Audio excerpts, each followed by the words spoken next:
안녕하세요. 반갑습니다. 경제적 자유민족입니다. 1월에 다들 투자 잘 하셨습니까? 1월이 어느덧 벌써 끝나갑니다. 오늘은 예고드린 대로 1월 공모주 투자를 좀 결산해보고 작년 12월과 어떤 변화가 있었는지 알아보겠습니다. 그리고 영상 마지막에 시엔투스 성진에 대해서 말씀드리려 합니다. 시엔투스 성진 청약 받으신 분들 끝까지 봐주세요. 그리고 오늘 영상은 유난히도 표가 많습니다. 그래서 스마트폰으로 보시는 분들은 꼭 괄호로 봐주시고요. 가급적이면 PC나 태블릿으로 봐주시길 부탁드립니다. 그럼 시작할게요. 1월에는 10개 종목이 청약을 진행했습니다. 코스피가 2종목, 코스닥이 8개 종목이었습니다. 그리고 유난히도 청약을 겹쳐서 진행을 했었는데요. 1월 3주차와 4주차에 3개 종목씩 겹쳐서 청약을 했었죠. 작년 12월에는 12개 종목이 상장을 했었고요. 코스피가 하나, 코스닥이 11개 종목이었습니다. 12월은 상장 기준으로 종목을 말씀드리나 21년 1월에는 상장이 된 종목이 몇 개 없으므로 청약 기준으로 종목을 말씀드리게 됩니다. 이 부분 양해를 부탁드릴게요. 그래서 작년 12월과 올해 1월을 합치면 22개 종목입니다. 이 22개 종목을 기반으로 의미 있는 데이터 9개 뽑을 거고요. 5가지 포인트로 말씀을 드리겠습니다. 이걸 기반으로 2월에도 멋지게 한번 달려보시죠. 첫 번째 데이터는 확정 공모가입니다. 화면 보시면 좌측표는 12월 상장한 종목인데요. 12종목 중 2종목만 상당 금액을 초과했습니다. 그런데 우측을 보시면 1월에 청약한 10개 종목 중에 무려 6개 종목이 상당 금액을 초과해서 공모가가 확정이 되었습니다. 그래서 한 달 사이에 희망 상단 금액을 초과해서 공모가가 확정된 종목이 대폭 늘어났는데요. 1월 기준으로 60%입니다. 이제는 초과해서 달성되지 않으면 좀 안 좋은 건가 이런 생각까지 들게 됩니다. 그런데 화면의 표를 보시면 수요 예측의 퍼센트를 제가 종목별로 구분을 하였습니다. 주목할 부분은 노란색 음영이 없는 종목은 공모가가 희망 상단으로 결정된 4개 종목인데요. 그런데 그 4개 종목 보시면 3개 종목은 수요 예측에서 희망 상단 초과 비율이 약 80% 정도로 신청이 된 걸 알 수가 있습니다. 고로 시엔투스 성진을 빼면 나머지 3개 종목은 의도적으로 공모가를 안 올렸다고 볼 수가 있는 것이죠. 여기서부터 시엔투스 성진은 뭔가 좀 조짐이 보였네요. 마지막에 따로 말씀드리기로 하고요. 그래서 첫 번째로 말씀드리는 포인트는 당분간 수요 예측에서 공모가가 희망 상당 금액을 초과해서 확정될 확률이 높다고 볼 수가 있고요. 어느 정도 공모 성공 가능성을 측정할 수 있는 기준으로 생각될 수도 있다고 봅니다. 그럼 두 번째 데이터 볼까요? 기간 경쟁률입니다. 작년 12월과 금년 1월에 청약한 종목 중에서 기간 경쟁률이 1000대 1 미만은 각각 한 종목씩 나왔습니다. 그리고 한 달 사이에 기관 투자자 경쟁률도 약 70이나 높아졌는데요. 작년 12월 평균이 1242대 1이었는데 올해 1월은 1316대 1이 되었습니다. 그리고 1월에 청약한 10개 종목 중 7종목은 경쟁률이 1400대 1을 넘겼고요. 특히 마지막으로 청약을 마친 아이캐스트는 1500대 1의 벽을 깨면서 1504대 1로 역대 1위를 기록하기도 했습니다. 기관들의 공모주 청약도 점점 뜨거워지고 있는 게 느껴지시죠? 기관 투자자 의무 보유 확약 비율도 좀 볼까요? 12월과 1월에 의무 보유 확약 비율이 20% 넘는 종목들도 한 개씩 나왔죠. 둘 다 코스피로 상장하는 종목이었고요. 그런데 이를 평균을 내보면 한 달 사이에 의무 보유 확약 비율도 약 5%가 높아진 걸 알 수가 있습니다. 12월의 평균이 8.8%였는데요. 1월 평균이 13.7%로 껑충 올랐으니까요.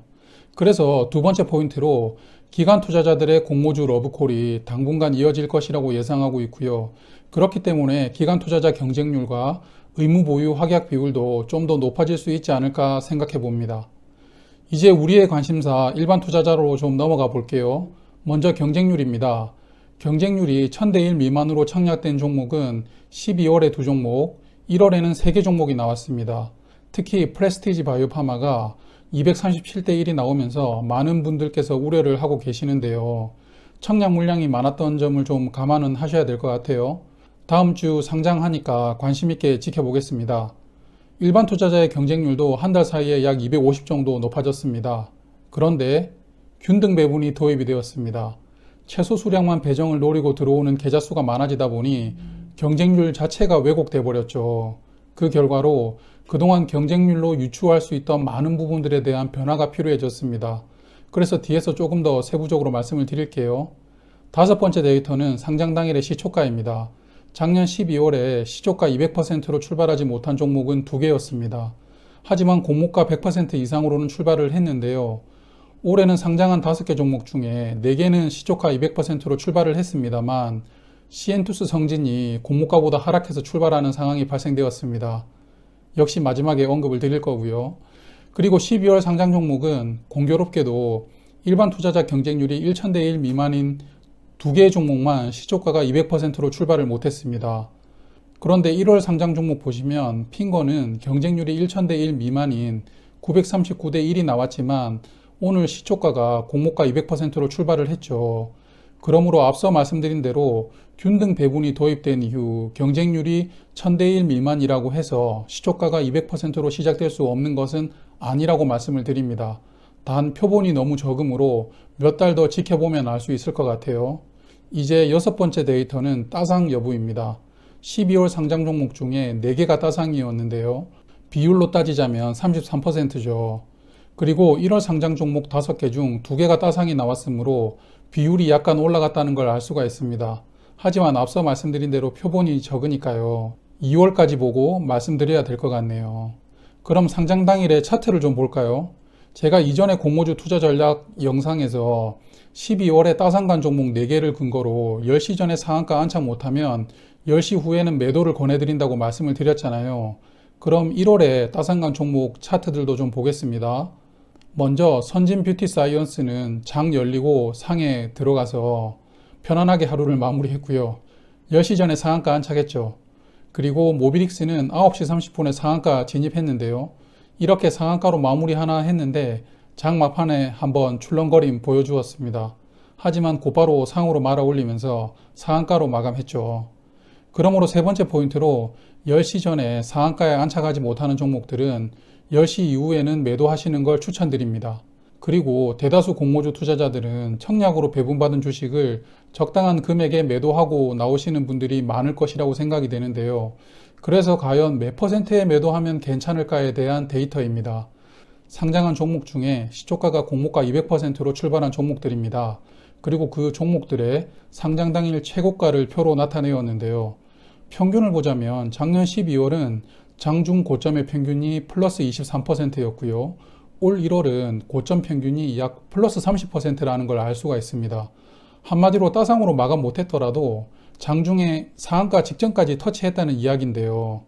그래서 적당한 수익이 목표시라면 플러스 15% 정도의 수준에서 매도하시는 걸 추천을 드립니다. 15%를 기반으로 좀 더 공격적이라면 20%가 될 것이고요. 조금 더 안정적이라면 플러스 10% 정도에서 매도하시는 게 어떨까 싶습니다. 그럼 1월에 따상을 가지 못한 2개 종목 한번 볼게요.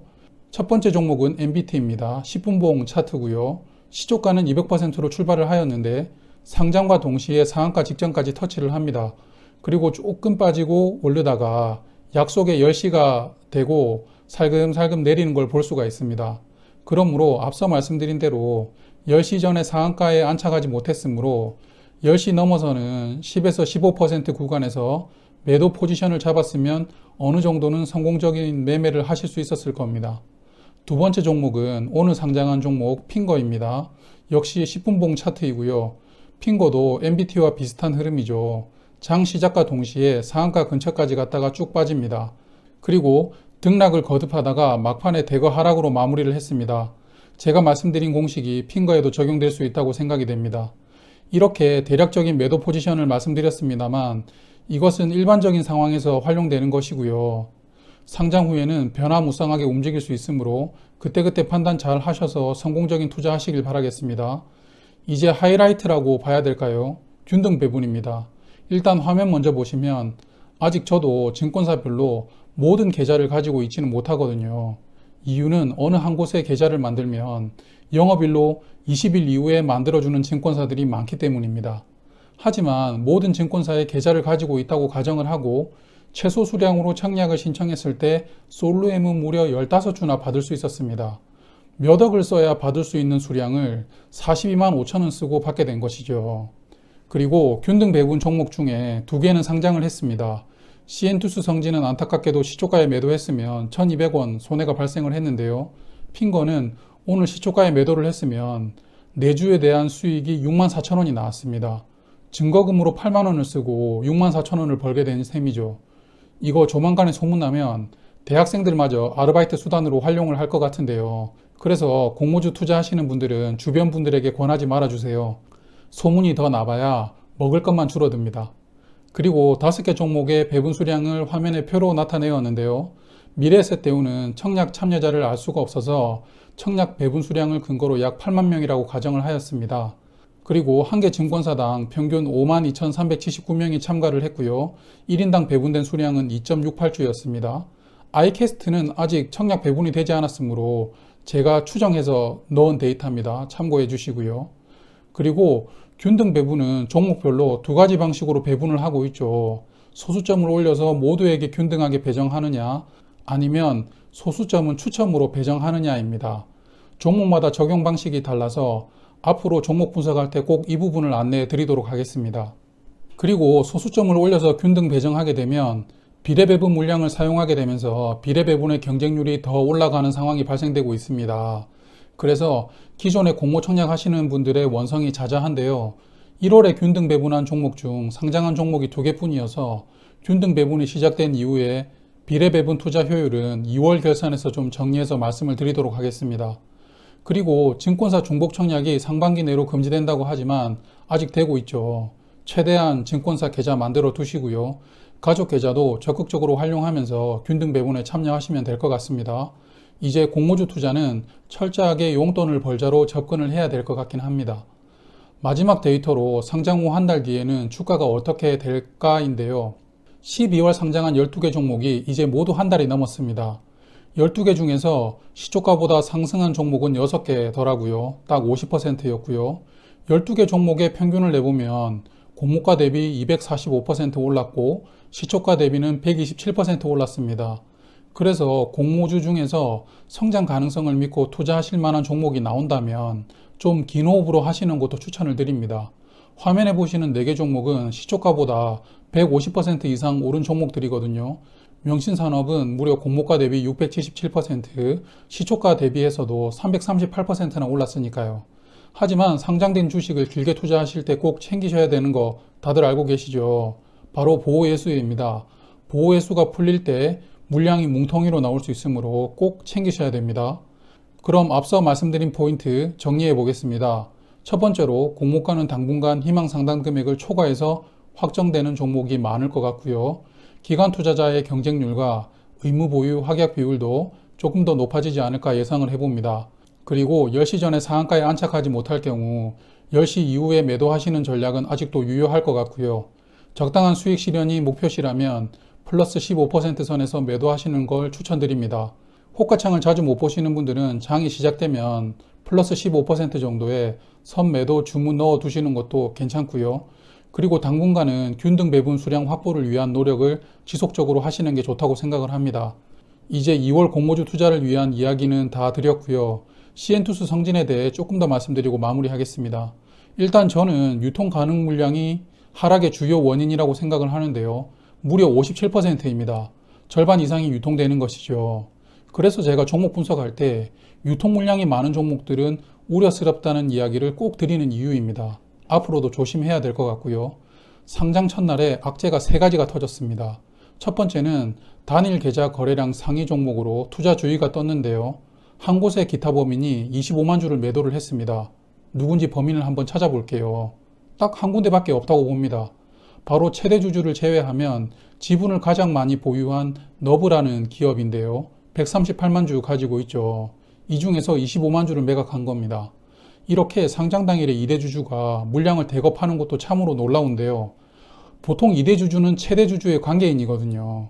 그리고 상장 당일에 이렇게 물량을 내놓을 거면 그냥 구준 매출로 청약을 하지 왜 상장 당일에 팔았는지도 모르겠습니다. 여하튼 아직도 110만 주가 남았으므로 추가로 더 물량을 매각할지도 모르겠습니다. 두 번째는 상장 당일에 전환사채가 보통주로 전환되었다는 공시가 뜨더라고요. 38만 4천 주입니다. 전환가액이 5,200원이므로 뭐 몇 배는 남기겠죠. 아직 상장일까지는 20일 정도 남았는데 이런 결정을 상장 당일에 하는 것도 참으로 놀랍습니다. 세 번째는 또 상장 당일에 우선주가 보통주 전환을 신청했다는 공시가 떴습니다. 약 40만 주고요. 이 물량도 약 20일 후인 2월 22일에 상장을 하게 될 예정입니다. 이쯤 되면 회사랑 짜고 의도적으로 주가를 내리는 건 아닌가 의심까지 드는 상황입니다. 이제 청약을 받으신 분들의 선택지는 두 개인데요. 다행스럽게 환매 청구권이 부여가 되었죠. 그래서 환매 청구권을 바로 행사하던지 아니면 좀 더 기다려 보던지입니다. 벌써 환매 청구권 기준인 공모가 90%보다 주가가 더 내려갔죠. 그래서 아마 금요일 신청하신 분들도 제법 있을 것 같긴 합니다. 환매 청구권에 대해서 좀 더 세부적으로 말씀을 드리자면 상장 후 3개월까지 공모가의 90%로 환매를 청구하면 증권사가 약속한 금액대로 사주는 겁니다. 단 코스닥 시장이 상장 전일 기준으로 10% 이상 급락을 하면 환매 금액도 90%에서 약간은 내려갈 수는 있습니다. 환매 청구권은 당연히 공모 청약을 배정받은 분들에게만 해당이 되고요. 청약 받으신 분이라도 상장 후에 주식을 추가로 매수했다면 추가로 매수한 물량에 대해서는 해당이 되질 않습니다. 그리고 평일 8시부터 16시 사이에 미래에셋 대우에 신청을 하시면 되는데요. 홈페이지와 전화로 신청하시는 게 편하겠습니다. 이렇게 신청을 하면 당일 16시 30분에 일괄 결제하게 되고요. 결제된 금액은 당일 계좌로 입금을 해준다고 합니다. 홈페이지로 신청하실 분들은 화면 보시는 대로 홈페이지에서 신청을 하시면 됩니다. 제 생각은 아직은 상장한 지 며칠 안 되었으므로 물량이 크지 않는 청약자분들께서는 조금 더 상황을 지켜보시고 판단하시는 게 어떨까 생각됩니다. 이렇게 장시간 시청해 주셔서 감사드립니다. 이제 2월이 시작되죠. 2월에도 우리 다 같이 성공 투자해 봅시다. 경제적 자유민족이었습니다. 감사합니다. 영상 괜찮으시다면 구독, 좋아요 부탁드릴게요.